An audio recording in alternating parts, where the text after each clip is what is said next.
What's on, ladies and gentlemen? My name's Ross, I like games, and today we've got one more Transformers TCG character from Wave 4 that we need to look at. And then we're actually up to date with the characters.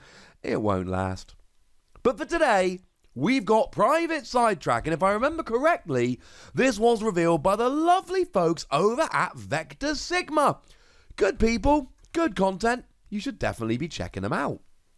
So, Private Sidetrack then. Any good? Well, if we start off having a look at the basics, we've got a 4-cost Micromaster, which is about what we would expect. They're 4 or 5 cost. In terms of stats, no. 1 or 2 attack, it's pretty bad. Free defense is actually really good. Free defense is above average. And if you can get an above average stat on a 4-cost character, you're doing something right. But oh my goodness, health for free is horrific. Health for free means your opponent can just come in with a bolt of lightning and be like, boom, now you're KO'd. Or they can come in with a marksmanship and an armed hovercraft, and then you're KO'd. And these are cards, armed hovercraft and marksmanship are widely played in ranged decks. Bolt of lightning is a 1-card tech which can go into any deck that has stars remaining to be spent, of course. I don't like health for free. And the problem is, as good as defense for free is, it doesn't help against cheeky damage, what we've just been talking about, or pierce. Because if your opponent goes and drops a piercing blaster, for instance, as long as their attack is free, they will get a KO. Or if you're against a Megatron and they attach a fusion cannon to Megatron, such that they again get pierce free, they will get a KO. Health for free should worry you. It should make you a little bit nervous because you are very, very easily taken out. Now, the good news is that you're a Micromaster, so in alt mode you've got stealth while untapped.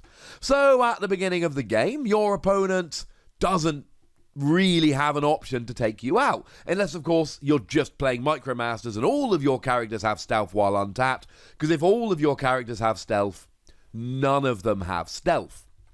But it stops your opponent going first and just attacking and taking out Sidetrack before you do anything else. That's, it's a little bit awkward, if I'm honest with you, ladies and gentlemen. And that's where stealth comes in. Stealth helps out a lot. But it doesn't help you against Bolt of Lightning. And that's the problem. Something like Bolt of Lightning or an armed hovercraft marksmanship combo can take you out before you've even gotten going. Seriously, the health for free is a bad thing here. I am a cheery man who loves this game and prides himself on seeing the good in every card, and there is good in this card. We'll get to the bot mode in a minute. I like the bot mode skill. But to be clear, this is a very, very risky proposition because of the health for free. Speaking of that bot mode skill, what is it? Well, it's a tap skill, as we've come to expect from Micromasters. You tap Private Sidetrack, you scrap a card of an orange icon from your hand, you then scrap the top 4 cards of your deck, but you put all upgrade scrap this way into your hand. And all of these Micromasters have skills, tap skills, which are essentially previously seen battle cards, and this one is dramatic pause so you can guess if you needed to. It's Treasure Hunt. A card that I like very much indeed. A card that I find myself putting in decks pretty often. You scrap the top 4 cards of your deck and put all upgrade scrap this way into your hand. Of course, one of the really cool things about playing something like this is there's nothing to stop you playing Sidetrack with Treasure Hunt, and then having really, really good ways to just run through your deck and grab all of your upgrades. I mentioned Armed Hovercraft earlier. Armed Hovercraft is great. Well, this is going to let you find it a little bit faster, and we like that very much. It's going to get it in your hand quicker. Or maybe you're playing a specialist deck. Now, Sidetrack itself isn't a specialist, but it's not going to stop you playing it with other specialists. And then all of a sudden you can grab a field communicator. And when you attach that to a specialist, you get to play the top card of your deck. Upgrade, action, doesn't matter, whatever it is, you get to play the top card of your deck. It gives you a fantastic advantage. And you'll notice that the examples I'm giving you here don't have green icons. You see, if all you're worried about is finding yourself a metal detector, cool. Metal detector has a green icon, so we don't really care. Because a green icon means that after the battle, whether you're attacking or defending, you may swap a card in your hand for a card you flipped, as long as it has a green icon, like metal detector. So you never have to worry about finding metal detector. Now, obviously this can help you find it faster, but the fact of the matter is you're either going to draw into it or you're going to flip it while battling and you can use the green icon. Whereas you can play free-armed hovercraft in your deck, but if you always flip them while attacking or defending, you never get to actually play them.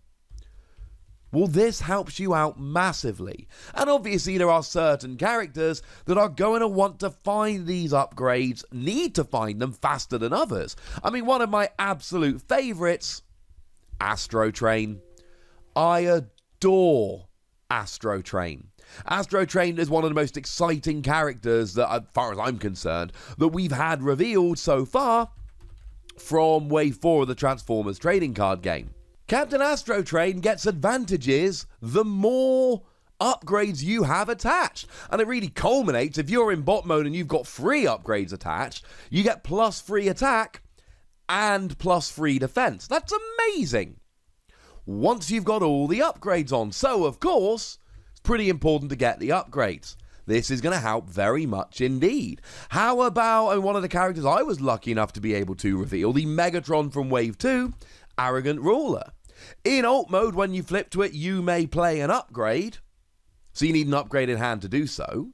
In bot mode, when you attack, you may scrap an upgrade from your hand and draw 2 cards, but again, you've got to have the upgrade in hand in order to be able to do so. And one of the things I really like here is playing Sidetrack in one of these upgrade-heavy decks, along with Treasure Hunt, and just rolling with it. But the other thing is, it doesn't just let you go and grab your upgrades faster, though of course it does. It lets you run through your deck faster. Because of course you're scrapping the top 4 cards of your deck, which means that there are fewer cards in your deck, which means that you're going to run out of cards in your deck faster, which means you're going to shuffle your deck a little bit faster, and there are characters that really, really want this. Back in Wave 1, we had Autobot Cosmos.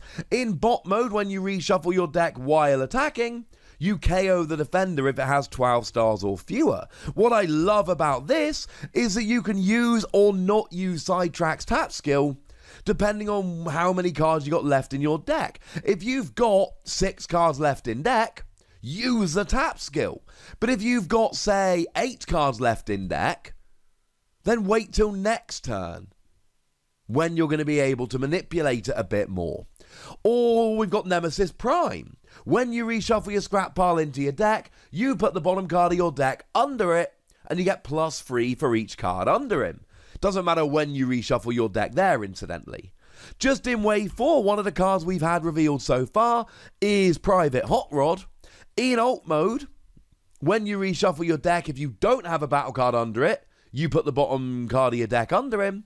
And then in bot mode, if there's a card under him, you get to play an extra action every turn. And of course, what you can do is go a little bit nuts with another character that we talked about, I think, just yesterday.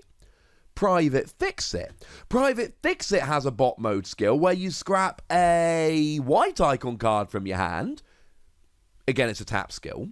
And each player scraps their hand and draws 4 cards. So with Fix-It drawing 4 cards, and Sidetrack discarding the top 4 cards of your deck, and we're only rocking 40 card decks to begin with, I mean, each time you use either of these skills, that's 10% of your deck. Not including anything you flip while attacking or defending, anything that you draw normally, etc., etc. You're going to run through your deck pretty quickly.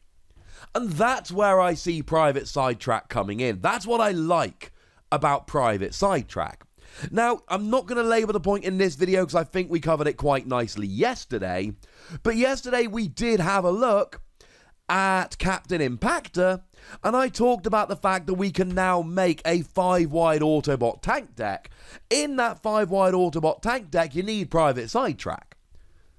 But if you're not playing it in the little Autobot tank deck, and again, I'll link that video in the description, I talk about it enough in there.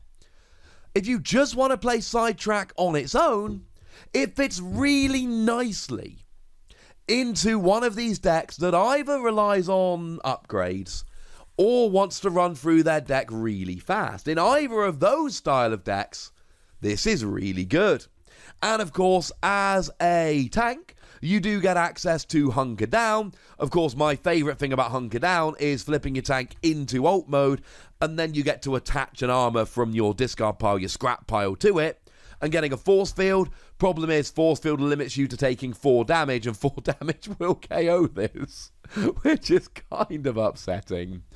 And you are a melee character as well, which does mean you have access to power sword and body armor, if you so wish. Body armor, incidentally, does have an orange icon, which will help with your bot mode skill, while also giving you tough free, which does really help with your defensive free. But as I said very early on in the video, your health is terrible. So that's what I think about Private Sidetrack, ladies and gentlemen, but I would very much like to know what you think about Private Sidetrack. So let me know in the comments section. Go nuts. Be nice. And then make sure you like this video, subscribe to this channel, follow me on Twitter at the Wossy. That's where we talk about Transformers and other games. And do consider checking out patreon.com/PTCG Radio, where you can support the channel, get some bonus podcasts, etc.